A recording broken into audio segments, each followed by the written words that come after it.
নমস্কার বন্ধুরা, job care বাংলাতে তোমাদের স্বাগত। তো স্বামী বিবেকানন্দ স্কলারশিপ এবং নবান্ন স্কলারশিপ নিয়ে তোমাদের মনে যাবতীয় যা প্রশ্ন, সব প্রশ্নের উত্তর দেওয়ার জন্য আজকে আমাদের এই ভিডিওটি। তো এই ভিডিওটি দেখলে তোমাদের মনে সমস্ত প্রশ্নের উত্তর পেয়ে যাবে। ভিডিওটি স্কিপ না করে প্রথম থেকে শেষ পর্যন্ত দেখতে থাকো। প্রথমেই আলোচনা করব যেই প্রশ্নের উত্তরটি জানার জন্য তোমরা সব থেকে বেশি আগ্রহী, স্বামী বিবেকানন্দ স্কলারশিপ কবে চালু হবে। তো আজকের এই ডেটে দাঁড়িয়ে এখনো ক্লিয়ার নয়, তবে সূত্র অনুসারে সেপ্টেম্বরের শেষের দিকে ফ্রেশ অ্যাপ্লাই বা রিনিউয়াল বা আবেদন শুরু হয়ে যেতে পারে। তো জবে থেকে স্বামী বিবেকানন্দ স্কলারশিপ চালু হবে আমরা অবশ্যই ভিডিওর মাধ্যমে তোমাদেরকে জানিয়ে দেবো। এরপর আমরা আলোচনা করব স্বামী বিবেকানন্দ স্কলারশিপ এবং নবান্ন স্কলারশিপ দুটো কি একসাথে অ্যাপ্লাই করা যাবে? না, একদমই না। স্বামী বিবেকানন্দ স্কলারশিপ এবং নবান্ন স্কলারশিপ দুটোই সরকারি স্কলারশিপ। সেক্ষেত্রে দেখা গেল দুটো স্কলারশিপে তুমি ফিল আপ করতে পারো, কিন্তু সেক্ষেত্রে দুটো ফর্মই বাতিল হয়ে যেতে পারে, তাই একদমই অ্যাপ্লাই করতে যেও না। তৃতীয় প্রশ্ন, স্বামী বিবেকানন্দ বা নবান্ন স্কলারশিপ এই দুটো স্কলারশিপের মধ্যে তো যে কোনো নয় একটা স্কলারশিপ ফিল আপ করলাম, কিন্তু এই সরকারি স্কলারশিপের পাশাপাশি বেসরকারি স্কলারশিপ আমরা কতগুলো ফিল আপ করতে পারবো? তোমাদের ক্ষেত্রে স্বামী বিবেকানন্দ বা নবান্ন স্কলারশিপ যেটি তোমার ক্ষেত্রে প্রযোজ্য সেটি তো অবশ্যই ফিল আপ করবে। তার পাশাপাশি বেসরকারি স্কলারশিপ ফিল আপ করার ক্ষেত্রে তোমাদেরকে অবশ্যই টার্ম অ্যান্ড কন্ডিশনগুলো অবশ্যই দেখে নিতে হবে, কারণ তোমরা যে ছাত্রছাত্রীরা স্কলারশিপগুলো ফিল আপ করো, বেসরকারি স্কলারশিপগুলো ফিল আপ করো, সেখানে তোমাদের ইন্টারভিউর মাধ্যমে মানে তোমাদের নাম, এজ, বাবার নাম, মায়ের নাম, অ্যাড্রেস, বা এর আগে কি তুমি কোনো সরকারি স্কলারশিপ ফিল আপ করেছো, তো এইসব ইন্টারভিউর ক্ষেত্রে যখন তারা জানতে পারে যে তোমরা এর আগে কোনো সরকারি স্কলারশিপ ফিল আপ করেছো, তখন তারা সঙ্গে সঙ্গে ফর্মটিকে ক্যান্সেল করে দেয়। তাই অবশ্যই বেসরকারি স্কলারশিপগুলো ফিল আপ করার ক্ষেত্রে টার্ম অ্যান্ড কন্ডিশনগুলো অবশ্যই চেক করে নিতে হবে। এরপর আসি কারা কারা Swami Vivekananda scholarship fill up করতে পারবে। যারা মাধ্যমিকে 60% বা 420 বা তার বেশি নম্বর পেয়ে পাস করেছো তারা এই স্কলারশিপটি আবেদন করতে পারবে। উচ্চ মাধ্যমিকে যারা 60% বা 300 বা তার বেশি নম্বর পেয়ে পাস করেছো তারা এই স্কলারশিপটি ফিল আপ করতে পারবে। আর কারা কারা রিনিউয়াল করতে পারবে?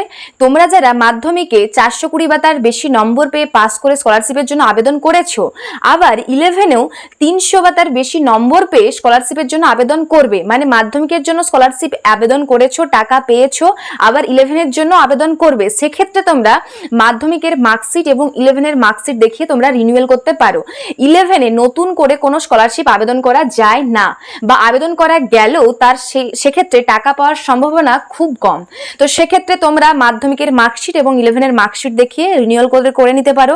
আর যারা তো উচ্চ মাধ্যমিক দিয়েছো তাদের ক্ষেত্রে কোনো আগের বছর পরের বছরের মার্কশিট দেখার কোনো দরকার নেই, তারা উচ্চ মাধ্যমিকের মার্কশিট সাবমিট করালে তোমরা আবেদন করতে পারবে। এরপর আসি কি কি ডকুমেন্টস লাগবে। তো তোমরা যারা মাধ্যমিক দিয়েছো সেই মাধ্যমিকের মার্কশিট, বা তোমরা যারা উচ্চ মাধ্যমিক দিয়েছো সেই উচ্চ মাধ্যমিকের মার্কশিট লাগবে। আর তোমরা যারা কলেজে আবেদন করবে সেক্ষেত্রে তোমাদের উচ্চ মাধ্যমিকের মার্কশিটটি গ্রাহ্য হবে ফার্স্ট ইয়ারের ক্ষেত্রে। এবং ইনকাম সার্টিফিকেট, তোমাদের পরিবারের বাবার ইনকাম সার্টিফিকেট, যেটি তোমাদের বিডিওর কাছ থেকে বা এসডিওর কাছ থেকে নিতে হবে। এবং ফ্যামিলি ইনকাম অবশ্যই 2.5 লাখ বা তার মধ্যে থাকতে হবে। এরপর অ্যাডমিশন রসিদ। তো তোমরা যারা মাধ্যমিক দিয়েছো, তোমরা যারা স্কুলে পড়াশোনা করছো, মাধ্যমিক দেওয়ার পরে তোমরা যে 11এ ভর্তি হয়েছো সেই রসিদ, বা তোমরা যারা উচ্চ মাধ্যমিক দেওয়ার পরে কলেজে ভর্তি হয়েছো ভর্তি রসিদ, সেই রসিদটি অবশ্যই লাগবে। তো তোমরা যারা ভর্তি হওনি তাদের ক্ষেত্রে তো তোমরা রসিদ তো পাবে না, সেক্ষেত্রে তোমরা স্কলারশিপটি আবেদন করতে পারবে না।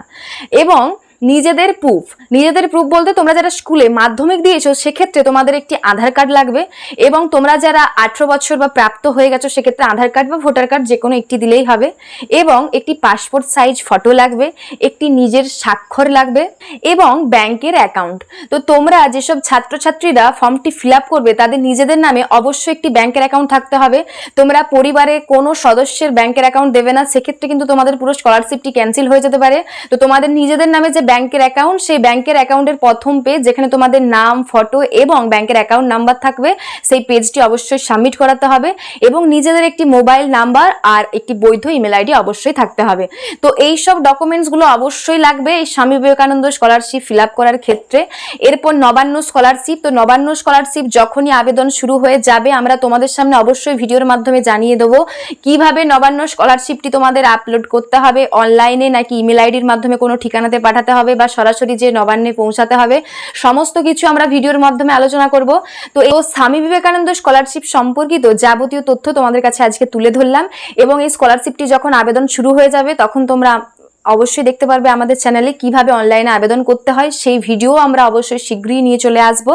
এবং ভিডিওটি যদি ভালো লেগে থাকে অবশ্যই ভিডিওটিকে লাইক করে দিও, এবং পরবর্তী ভিডিও নোটিফিকেশন পাওয়ার জন্য আমাদের এই চ্যানেলের নতুন যারা তারা সাবস্ক্রাইব করে দিও, এবং চ্যানেলটিকে অবশ্যই বেল আইকনে প্রেস করে দিও, এবং স্কলারশিপ সংক্রান্ত কোনো তথ্য জানার থাকলে অবশ্যই কমেন্ট সেকশনে কমেন্ট করে দিও।